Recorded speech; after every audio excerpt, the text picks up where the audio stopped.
Welcome to the Aging Well podcast. I'm your host, Dr. Jeff Armstrong. In this episode, we're diving into an important topic, Alzheimer's and dementia, conditions that affect millions of people worldwide. We are joined by Dr. Jacob Teitelbaum, an internationally renowned expert in health and wellness, to share his insights on how to reduce the risks of these devastating conditions and to age well. Dr. Teitelbaum, welcome to the Aging Well podcast. It's such a pleasure to have you with us today. Could you start by just telling us a little bit about yourself, how you came interested in focusing in on Alzheimer's and dementia? Absolutely. Jeff, it's so good to be with you and with all of your folks today. For those of you out there who don't want to get dementia, who want to stay sharp as a tack all the way through, or who have a loved one that's starting to get dementia, we're going to teach you how to prevent it, how to even reverse a good bit of it. The question is kind of, what's a nice doctor like me doing in a field like natural medicine? So let me expand it out a bit. And I got into it the old-fashioned way. I came down with post-viral chronic fatigue syndrome, what we'd call these days long COVID, after a nasty viral infection.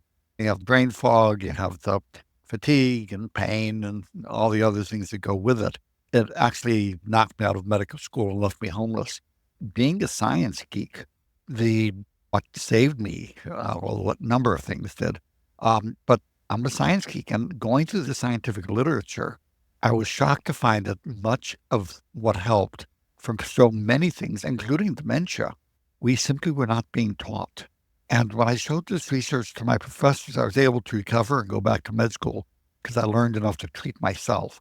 And I would show my professors these studies that, look, there's all these effective treatments, and but that uses natural stuff. And about 90% of doctors would basically do the equivalent of crossing themselves and going, that's pseudoscience. And I said, but look at the study. I don't have to look at the study. It's pseudoscience. I've never seen any research showing that natural stuff helps. But here are some studies. I'm not going to waste my time looking at that. It was that kind of a conversation. 10% said that's nonsense, but let me look at it. And those went out to become holistic doctors themselves. You start to realize in medical school after a while, sometimes, that virtually everything we're taught is slick pharmaceutical advertising masquerading as science.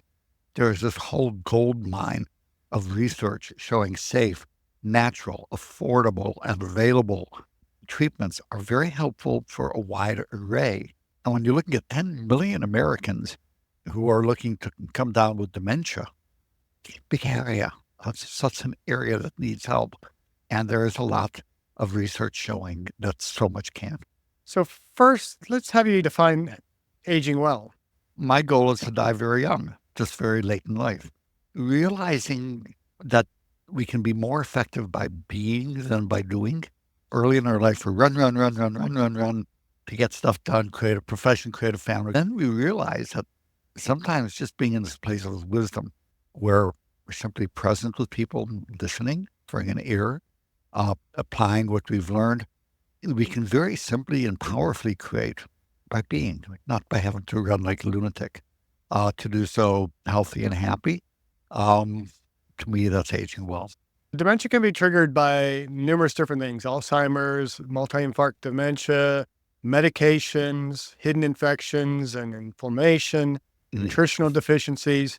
And you believe, as you mentioned, that dementia can be largely prevented. Can you dive into that a little bit more? Absolutely. Half of people diagnosed with Alzheimer's end up not having it on an autopsy. They just never had it, didn't have a bit of it.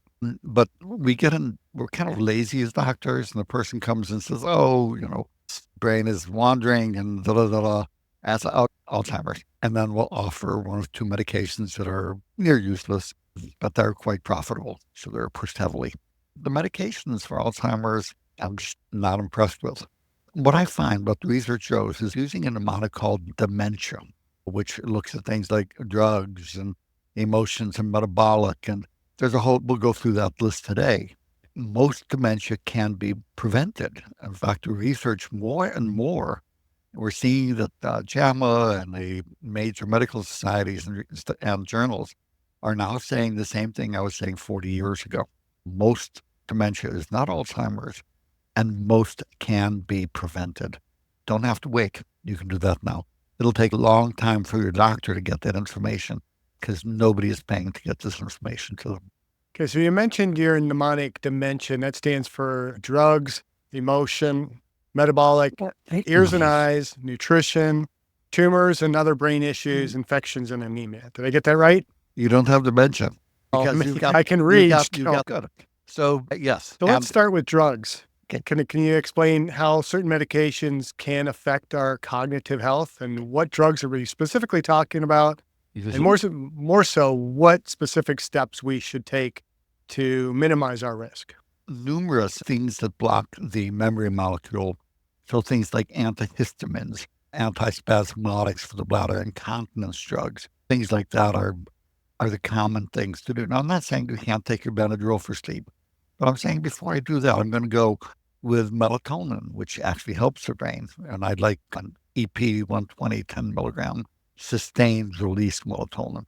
I like that dose. Sustained release keeps you asleep all night instead of putting you to sleep and then 2 in the morning you're wide awake.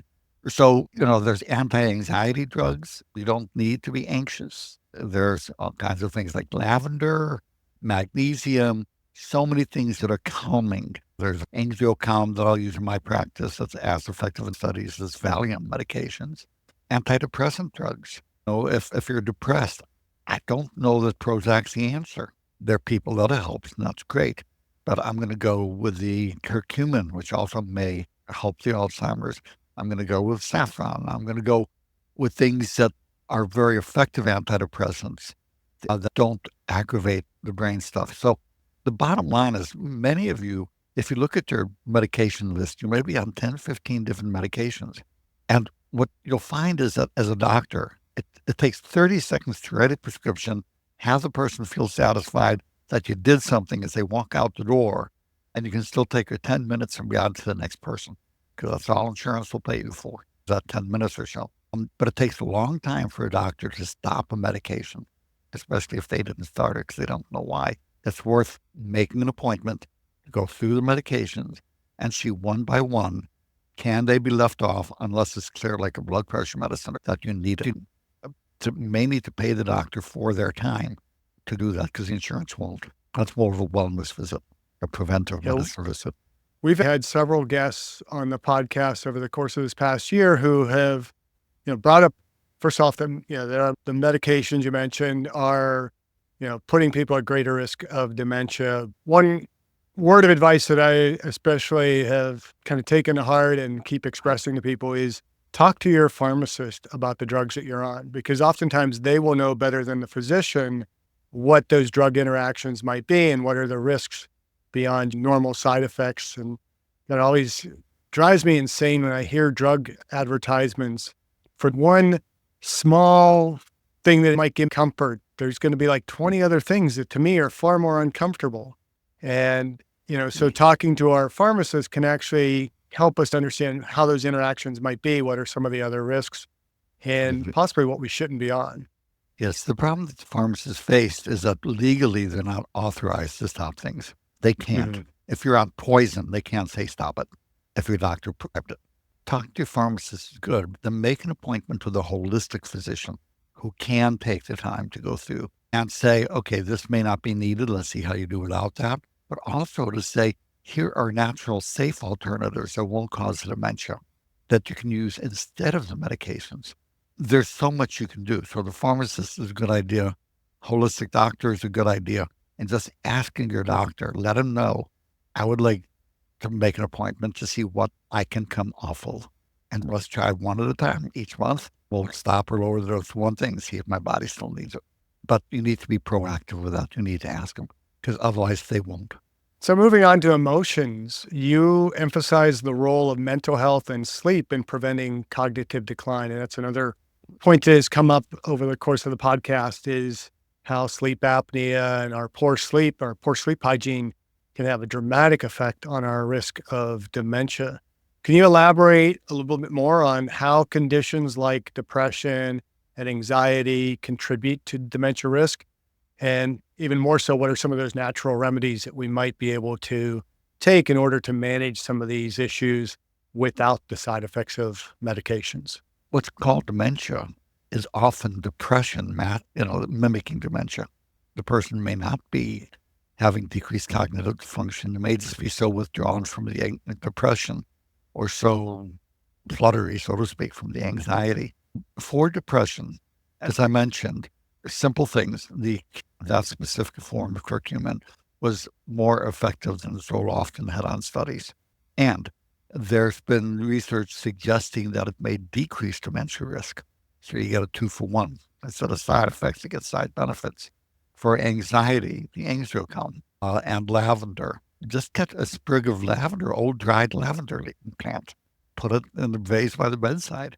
That double duty. We'll talk about smell. We'll talk about eyes, ears. I'm going to add sense. You may find that your sense of smell, the ability to smell things like coffee and cinnamon and cloves and other scents go down as people develop dementia. But there's research showing that it goes the other way. If you have people smelling these essential oils, it improves cognitive function. It exercises a part of the brain. The only part of the brain that connects directly with the outside world is the sense of smell. Everything else goes through relay stations. So lavender for anxiety and sleep. So sleep remedies. We mentioned the melatonin. There's a mix that I use called Revitalizing Sleep Formula. It's a mix of valerian, passion flower, lemon balm, 5-HTP, blah, blah. It's 6 things. I'll get most of you sleeping like kittens. And you'll find that poor sleep is associated with poor cognitive function. We knew that when we were 30. If we got a lousy night's sleep, our brain didn't work. Then we knew it was because we got a lousy night's sleep. Now we blame it on getting older. No, it's not. It's still just getting a lousy night's sleep. And there's simple, natural things that can help that safely. Any other recommendations for sleep, that sleep hygiene piece? Well, absolutely. First of all, don't drink caffeine right before bedtime. Don't go for a walk right before bedtime. That's not the time. Don't do stressful things when you have your grandchildren. I shouldn't say that. But, it's not the wisest thing to run around like crazy if you're going to try to put them to bed right after. You want to run like crazy. And then about an hour before bedtime, you want to start quieting them down. And it's basically quiet time. It's a pre-bedtime routine that tells the brain that we no longer need to be in adrenaline mode, and it's time to go into the calming sleep part of the nervous system. And adults are just big children when it comes to sleep. Have a bedtime routine which is enjoying. Don't pay your bills. For God's sake, don't watch this crazy stuff that we call the news. I don't care which side you're watching these days. It's basically nonsense meant to scare you to death and make everybody hate each other. I love fiction. I read several hours a day. I love reading. But I like my fiction to be labeled fiction. And the stuff on the TV that they call news is fiction. I know firsthand. For some reason, they like me and they quote me a lot. Once in a while, they even quote me accurately. It's just kind of, they're good people. But if you're enjoying it and you're having fun, and having a good time with it, watch it. But when it starts feeling bad, turn it off. Take that time and use it to sleep. 2 things that are calming as a bedtime routine before sleep. A hot bath with Epsom salts. You're feeling a little creaky and achy. 2 cups of Epsom salts in a tub of hot water. And it will relax your muscles. Give yourself a half hour before going to sleep. After that, you'll sweat. So put a nice warm robe, read a book for a half hour. And yes, it is okay to have a glass of wine or a drink. Not too much alcohol, or it'll disrupt sleep quality. But yes, I think a drink or 2 is okay.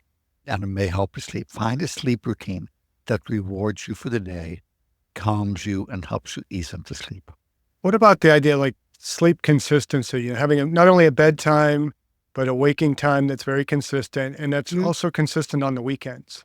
I think that your body loves routine. If it's convenient for you to create a sleep routine, do so. But don't be a slave to these recommendations. These recommendations are tools for you to make a life that you love. They're not, it's one thing. If it's a fun Texas 2-step and you're enjoying doing these things, do them. But if you find you're struggling under a weight of 80,000 medical recommendations of do this and don't do that, no, that's not healthy. Oh, yes, it's good to have a routine, except when you don't. And that's fine too. Okay. Your third point was metabolic, and that touches on hormones like thyroid and testosterone. Yep. What should people be aware of in terms of hormone optimization and How can they take proactive steps to protect their brain health? Okay, tired, achy, weight gain, cold intolerant, these suggest low thyroid, even if blood tests are normal. Too low or too high of a thyroid. And the TSH test is one of the most god-awful tests ever created by humankind in terms of being inaccurate and the harm that it causes. But that's the only test that most doctors rely on. They sooner you stay home and just give the test. And it's sad. But tired, achy, weight gain, cold intolerant. If your doctor won't consider a trial of thyroid hormone, find a holistic doctor that will. Same with testosterone in males. Your testosterone is considered normal if it's over, say, 220. It depends on the lab. But if it's under 500 and you have high cholesterol, high blood pressure, prediabetes, a spare tire around the abdomen, so the cholesterol and blood sugar and blood pressure going up, other things are not going up, your libido is down, they're symptoms of low testosterone. And low testosterone, for every 50% increase in testosterone level, there's a 26% decreased risk of developing dementia. Too much is not good. But if people are showing signs of low testosterone, I'm not talking about bodybuilder toxic stuff. I'm talking about the bioidentical natural testosterone, either the cream or the pellets, to keep the testosterone levels over 550. I think this can make a big difference in terms of decreasing dementia risk. Any kind of holistic recommendations for maintaining and elevating testosterone as we age? Well, here's a nice simple thing. We did a study using a special form of ginseng. Ginseng used to be the most popular herb in Asia for 1,000 years, but it had to be wild ginseng. Farm ginseng didn't have the potency. It went up in price so much that the ginseng is now on the endangered species list as people were hunting the wild ginseng near to extinction. They have a new aquaponic approach that is the same as the old wild ginseng in terms of the active component levels. It's quite remarkable. When I first heard about it, I said, yeah, whatever. But I said, okay, I try it. I could feel my energy and cognition went up really quickly. If I have a day that I'm tired, I will go ahead and just take the HRG 80, that specific brand, red ginseng, get their chewables, not the capsules. Cut the cost by 75% by doing the chewables. The funny thing is it raises testosterone also as a natural side effect. Okay, well, next, moving on to ears and eyes. You alluded to that a little bit. It's surprising to learn that something like untreated hearing loss can increase the risk of dementia. How do vision and hearing impact cognitive health, and what should people do to stay on top of the issues as they age? Well, for those of us who worked with computers, in the days when we worked with computers instead of everybody had a thing, there's the old saying, garbage in, garbage out. If the data coming in is faulty, then what comes back out is going to be faulty. And our data sensor inputs, eyes, ears, nose, all these senses will sometimes decrease with age. If we are not seeing clearly, even if we're not walking into walls and can barely drive, improving vision increases the quality of the input data we're having and makes it more likely that what comes out will be accurate. Same with hearing, same with touch. For those of you who have trouble with falling, it's not only a middle ear thing or a blood pressure thing, but the ability of the feet to sense where they are on the ground. That sense of touch is often down. And that's one of the reasons people have a tendency to fall. Taking vitamin D decreases that tendency for some reason in the research. So again, get a hearing check, get a vision check. See, when you make your morning coffee, can you smell it? You remember this? Think back to when, a pot of coffee was on, you wake up and smell the coffee. Do you still have that? If your sense of smell is down, get some different scents, get some essential oils that have sharp smells, or even have a diffuser, these little diffusers in the room that will put out these different scents. Research shows if you use that for a couple hours a night, it improves cognition. What we hear about as doctors is whatever the newest, most expensive, profitable medication is. And they're not bad people. The pharmaceutical industry is a business. But they're not going to teach me about essential oils and lavender. It costs money to teach doctors. There's no money in that. But there's things you can do. So that's why I'm here. You all got to have a habit or hobby or whatever. Mine is to teach people how to stay healthy with things that are safe, affordable, accessible, and effective. Let's talk about nutrition. You advocate for a whole food diet, low in gluten, along with supplementation. I didn't say that. What's that? Eat a healthy diet. And whole foods tend to be healthier. But don't make Yes. yourself nuts with it. Cut down sugar. Okay. I do not salt restrict on people unless people have heart failure. The effect on blood pressure is near negligible. It's 1 to 3 millimeters is what will drop your blood pressure. If you go from a super high salt diet to a non-tolerable low salt diet, you need potassium. Not a salt thing, it's a potassium deficiency. The research is clear. One of the most potent pills you can take for preventing an Alzheimer's is folic acid. I mean, the research is really strong with that. If it was a pill, it would be $24,000 a year, and every doctor would be prescribing it. The recent Harvard study showed that brain aging went down by 2 to 3 years with a simple multivitamin. It didn't even have to be a very good one. So eat sensibly. Now, that often means a whole food diet, but it doesn't mean that if you have something, that you can't have a pizza or something once in a while too. Usually, I mean, my wife calls me a Costcoholic, and I will still have the $1.50 hot dog. It just, I know it's not the healthiest thing, but it feeds my soul. It's a weird thing. So it's okay to have common sense and still to enjoy your food. Yeah, what's the point in having food that you're not going to enjoy? I think what was the old meme or joke where the guy is eating a healthy diet and he says, somebody says, why are you eating that healthy diet? Why are you eating that diet? Because I want to live longer and I want to live an extra 20 years. It's like, well, what's the point of living 20 years if you can't enjoy it? And the next scene, he's in the junk food store getting all that kind of crappy food he can eat.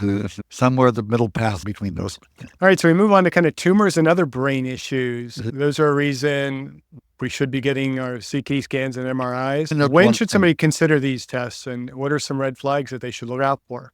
So number one, for nutrition, get a good multivitamin. It's not just a folic acid, it's a wide array of nutrients. There's one called Clinical Essentials tablets that I recommend. That's what I take myself. Everything I've mentioned today is easy to find. Health food stores, Amazon, my website, these are everywhere, easy to find. There's a vitamin powder that will be coming out in December, I think, of 2024, called the Energy Revitalization Drink, or one drink that tastes good, actually replaces over 20 pills. I'll be switching to that when that comes out. That's going to be a remarkable multivitamin. So healthy diet, but I think almost everybody would benefit from being on a good multivitamin, like say Clinical Essentials or Energy Revitalization Drink mix. Now, in terms of tumors, I don't recommend screening or anything with the MRIs unless somebody has dementia. I think if somebody has dementia, even if it's MCI, even if it's mild cognitive impairment, they deserve an MRI to make sure there's not something overt going on in the brain that's a problem. And, the doctors are saying, oh, well, we'll give these medications that are expensive. We have no idea what they cost, but the drug rep sure is cute. And she knows to penny how much I spend of her medications. And she will flatter me so much. And I want to prescribe her. And when I go to the conferences, all these conferences, the esteemed professors are talking about these expensive medications. Oh, they're on the payroll of the companies? Don't notice. Anyway, I'm being a bit of a jerk here, but being 50 years in medicine, most doctors still can't distinguish advertising, from the science, what we think is science, the slick pharmaceutical advertising. MRIs, yes, they're somewhat pricey. They're quite safe, but nobody is pushing them because the companies that make money don't have access to the doctors for the MRIs. But an MRI, if you have or family member is showing signs of questionable dementia, push the doctor to get the MRI. Make sure there's not tumors. Make sure there's not any of 100 other things that could go ahead and be triggering a reversible dementia. All right. So finally, infection and anemia. You noted that underlying health conditions can also contribute to dementia. How can people ensure that they're getting good, thorough medical checkups to catch these early? So number one, for the infections, the most common ones that are missed will be the nasal sinusitis, candida fungal infections. Now, most doctors are trained because there is no test that distinguishes normal growth of yeast from overgrowth. It doesn't exist. It's like a little child who goes, you're invisible now. It's like, no, we don't have a test for it. Does not mean it doesn't exist. When you see chronic sinusitis, this includes postnasal drip, you're clearing your throat a lot, gas, bloating, diarrhea, constipation, and the doctor says, you're an old fart. That's what I said, and laughs. This is usually fungal overgrowth. Now, these are the common infections, and they do drag down cognition. In my practice, if somebody has a chronic nasal congestion and it's not seasonal for allergies, I will treat with the antifungals. If the people don't have access to it, let me put an invitation, Jeff. For those of you who would, I know we're rattling off a lot of stuff here. I am happy to send you the information sheet on dementia and how to use a dementia protocol. You can email me and just get a pen and paper, write this down. My email address is fatigue, FATIGUE, then doc, DOC. So fatiguedoc@gmail.com. Ask for the dementia or cognition information sheet. There's a lot of different ones people ask for. So mental tuning, whatever you want to do for that. And I'll be happy to go ahead and send this to you. And let me know if you or the person has dementia, you're writing for somebody, or it's just for overall mental health. If dementia is present, I will add in a supplement called PEA, Healthy Inflammation Response. It takes about 3 months. That's the only thing I've seen in the research that actually helps the growth of new brain cells. And the studies on dementia are promising. But it's 2 a day, give it 3 months. So I'm happy to send out information on all these things. In terms of infections, go after the candida. Take a glass or clear plastic cup. When you go pee next time, pee in the cup. Hold it up. You should be able to read. If you put a book or something behind the glass cup, you should be able to read the lettering. The urine should be that clear. It should be yellow, but it should be clear. If your urine is cloudy, well, you can't put your fingers behind it and even tell how many fingers there are. You probably have a bladder infection, and that should be addressed to make sure that doesn't help. If you have no cognitive problems, don't bother with it. But if you start to see cognitive issues, check those. That's usually fungal. If it smells like, I remember silent blood disease in grade school, the rotten egg smell, that's bacterial. I will take an herb called berberine, 500 milligrams 3 times a day to kill off the unhealthy bacteria in the gut. So for infections, these are the most common ones. Right. Ones most often missed by physicians. Now for the question I ask of all our guests, what are you doing personally to age well?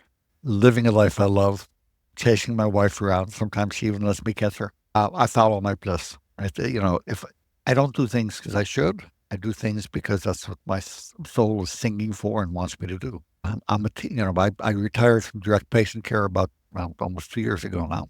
After 50 years in medicine, I figured it was time to focus on teaching. Following my bliss means being here and teaching you how to get a life you love. So nobody's paying me to be here. This is here. And for the listeners, he's not holding up an alcoholic beverage. Well, If I don't know. If I was, that would be okay too. But I live in Hawaii. That supports my health too. And coffee. We have these health myths, Jeff. Salt is bad for you. No, it isn't. Coffee and tea and chocolate are bad for you. No, they're not. They're health foods in moderation. Get the low sugar one side. This tastes like a sundae, but there's no sugar in it. It's all stevia. Yeah, good dark chocolate is one of my shortcomings. I can't eat the cheap chocolate anymore. I've trained my palate so much for the, it's got to be like 86 or higher % coca. Life is too precious to waste on cheap chocolate. Cheap wine or cheap anything. Hot dogs. Well, yeah, cheap hot dogs are somewhat okay. But even then, it's got to be a pretty decent cheap hot dog. I mean, I love the old ballpark hot dogs, or when I go to New York, I got to have the Road Coach hot dogs. I mean, I don't care what's in that water. There's just something really good and tasty about those Nathan hot dogs that once in a while is not going to harm me. Well, that's the best anyway. But here's the thing. If you have sucked all the pleasure out of your life to where it's like you have nothing to look forward to the next day, no pleasures, nothing like that, your body will say, hey, I think this movie's, they're showing the credits on the screen. It's time to walk. But if they're still having good stuff coming up and you're looking forward to things, that supports life. That supports health. Yeah. If you have things that are fun, you're not hurting anybody and they're not overtly harming yourself, that can be life affirming. Use your common sense with it. How does it feel too?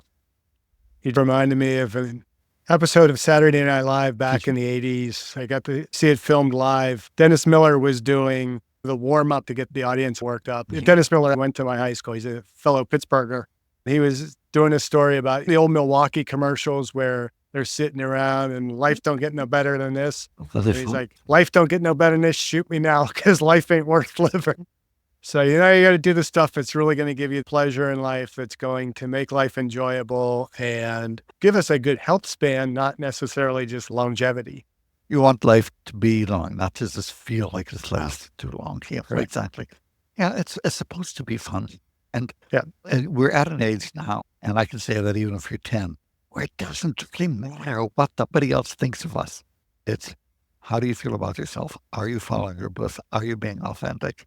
And that doesn't mean doing what other people told you should do. It means what is your heart? I'm going to follow that more than what anybody else tells me, including people like me. Yeah, sounds great. If what I'm saying feels bad to you, ignore it. Seriously, ignore it. But if it says like, that feels really good, then make it yours. Have fun with it. You've shared a whole insight, a lot of incredibly valuable insights today. As we wrap up, what's the most important takeaway for listeners and when it comes to preventing Alzheimer's and dementia? Well, again, get a good multivitamin, clinical essentials, or the energy revitalization drink mix. If you already have symptoms, I would get the PEA, healthy inflammatory response. I would check your eyes and ears, make sure your sleep is okay. Simple, basic things that apply for overall health that are easy, fun, cheap, common sense. And I think you alluded to this a little bit when you gave your email address, but how can our listeners and viewers learn more about you and connect with you? Is there a webpage and social media? Okay. So if you email me, you can ask my Facebook page. It's too long for me to, because Jacob Teitelbaum, MD, I think, or anyway. But yeah, I do answer questions on Facebook. Then you can email me for that. thefatiguedoc@gmail.com. Ask for the dementia information sheet is really a good way to get all of this.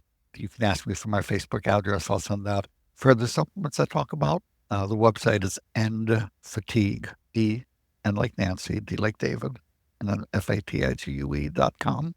But again, this is all readily. One of the things people have to do is to distinguish when they're being sold stuff, just when they're being educated and informed. And that's why if you want to support me by going to my End Fatigue website, that's great. But all the stuff I'm saying, you can get at your health food store, Amazon. I won't make a penny from any of it. So you can know that's just part of my gift in terms of credibility for people. Great. And we'll include those links in the description notes for anybody that wants to just send you an email or go to the webpage. Well, thank you so much for joining us today, Dr. Teitelbaum, and for sharing these essential tips on protecting our brain's health. Just keep up the good work, keep hanging loose in Hawaii, and keep aging well. Indeed. And you as well. Life is supposed to be fun.